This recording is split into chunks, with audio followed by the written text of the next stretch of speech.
Antes da gente colocar a mão na massa e começar a desenvolver nossos contratos inteligentes, é importante, afinal, definir o que é um contrato inteligente. E mais que isso, afastar algumas interpretações equivocadas. Para isso, eu volto mais de 20 anos atrás no tempo com Nick Szabo, um jurista e criptógrafo que definiu o contrato inteligente. Ele dizia que um contrato escrito como um programa de computador para uma rede é muito mais inteligente que seu ancestral, inanimado. Ele deixava muito claro, ele não estava querendo falar de qualquer inteligência artificial, ele estava querendo falar que era muito mais inteligente usar um contrato que não tinha espaço para ambiguidade. Um contrato que as condições podiam ir muito além do que simples promessas. E por que isso acontece? Isso acontece pelo uso da linguagem de programação. A linguagem de programação, como ela é executada pelo computador, ela não tem espaço para qualquer interpretação. Esse problema tão crasso hoje dos nossos contratos que geram discussões, ambiguidades, interpretações. Com um contrato escrito como um programa de computador, qualquer computador tem que saber executar exatamente como ele foi definido. E mais que isso, uma linguagem de programação pode prever não apenas as promessas daquele contrato, mas também passos que levem à execução dessas promessas. Muitos, por isso, chamam de contratos auto-executáveis, porque as condições podem se auto-executar, podem se fazer cumprir. Isso não quer dizer, muitas vezes, que elas vão se cumprir de forma totalmente autônoma. Às vezes vai precisar da interação com esse contrato para que essa promessa se faça cumprir. Mas a gente vai falar mais disso adiante. Um exemplo clássico de contrato inteligente dado pelo próprio Nick Szabo é a máquina de refrigerante. Para pensar, ele é uma das relações transparentes contratuais que a gente tem no nosso dia a dia. Ela está ali, ela foi colocada por uma empresa que definiu as regras dessa relação contratual e a gente, quando bota a nossa moeda ali e seleciona o refrigerante que a gente quer, a gente sabe condições daquele contrato. Se eu botei efetivamente o valor correto ou o valor a mais, eu vou receber o refrigerante. E se esse valor é a mais, eu vou receber o troco desse refrigerante. Além disso, se eu botei o valor a menos, eu sei que eu não vou receber o refrigerante e esse dinheiro vai ser devolvido. Então todas essas relações contratuais estão ali, nesse contrato autocontido nessa máquina de refrigerante, que se cumpre independente da relação com a empresa, independente efetivamente quem é a pessoa que está colocando aquela moeda ou escolhendo aquele refrigerante. E esse exemplo é interessante porque os contratos inteligentes que a gente vai ver nessa era do blockchain, ele também funciona com essa lógica parecida. Ele tem interações, ele está preparado para receber essas interações, para reagir a esses estímulos e auto-executar em função desses estímulos. E repara que essa auto-execução ela não acontece sozinha. A máquina de refrigerante ela não deve cuspir um refrigerante do nada pela sua própria vontade. Ela precisa ser provocada. Então, muitas vezes a gente fala esse termo auto-executável, mas está implícito ali que existe uma provocação para essa execução acontecer. Uma vez acontecendo aquela provocação, aquele contrato é capaz de identificar o que ele tem que fazer. Eu devolvo o dinheiro, eu dou o refrigerante, eu dou o troco e o refrigerante. Então, a auto-execução ela acontece a partir dessa provocação. Dito isso, o conceito de contrato inteligente existe há mais de 20 anos, mas essa história muda em 2014. O Vitalik, um garoto, programador, 20 e poucos anos, entregador de Bitcoin Magazine, consegue apoio para um projeto de desenvolver uma blockchain para executar esses contratos inteligentes.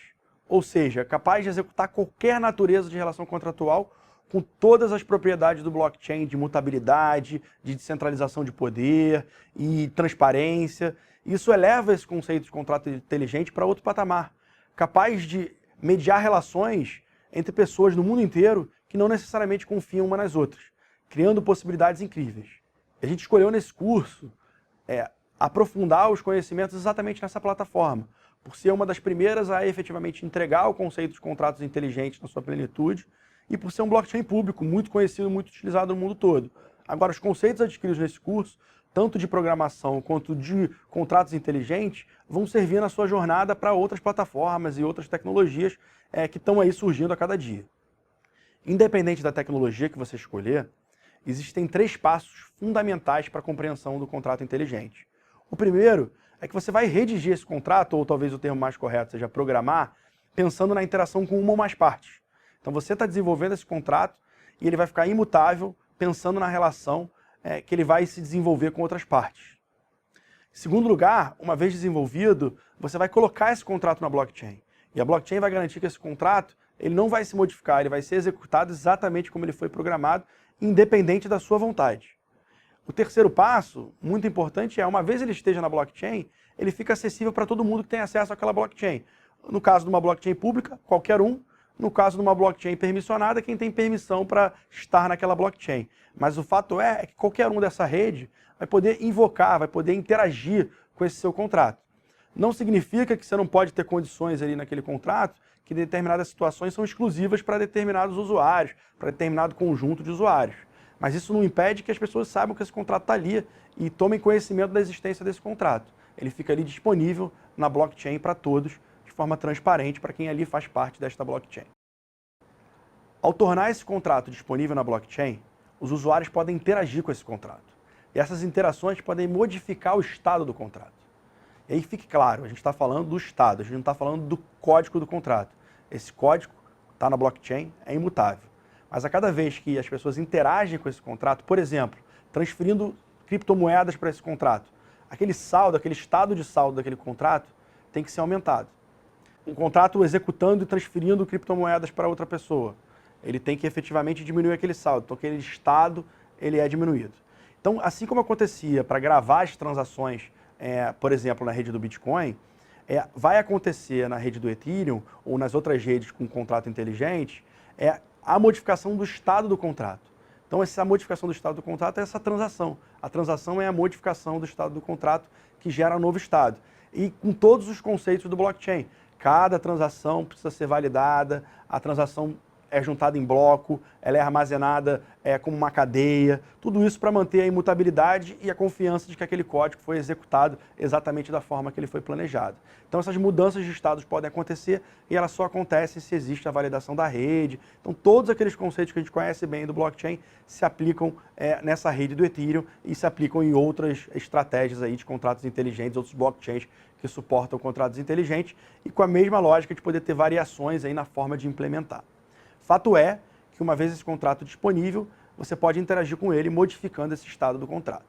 E especificamente no Ethereum, o que acontece? Cada vez que você modifica o estado do contrato, esse usuário que fez essa interação, que gerou essa modificação, precisa transferir recursos para pagar o custo da realização dessa transação.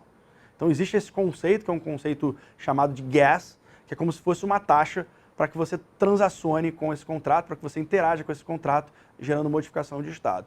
Não há modificação de estado, em geral, não tem nenhum custo de gas. Você fez uma interação que gerou uma modificação de estado, você tem que pagar essa taxa aí de gas que corresponde a esse processamento que acontece para validar a execução desse programa, para guardar um novo estado, para propagar esse novo estado na rede, etc, etc, etc. Na própria rede do Bitcoin, é possível fazer algumas programações, colocar condicionantes e outras questões. Mas, na prática, apenas o Ethereum trouxe uma linguagem de programação completa, que a gente chama de Turing completa, capaz de chamar outros contratos, capaz de fazer loops, laços, e efetivamente entregar a possibilidade de desenvolver verdadeiras aplicações em blockchain que entreguem essa descentralização de poder. E aí esse curso vai trazer para vocês uma introdução. Nas próximas lições a gente vai pegar cada ponto da linguagem de programação, apresentar de forma didática para quem não conhece programação possa aprender nesse ambiente dos contratos inteligentes e possa praticar. E o conselho que eu dou é que vocês coloquem a mão na massa, porque a gente vai explorar cada um dos pontos agora da linguagem de programação, mas não fiquem só na teoria. Peguem os exemplos que vão ser dados e pratiquem. Isso vai fazer toda a diferença no aprendizado de vocês. E a ideia é que esse curso, ele é um curso introdutório. Então novos cursos vão ser lançados com conteúdo mais profundo. Aproveite!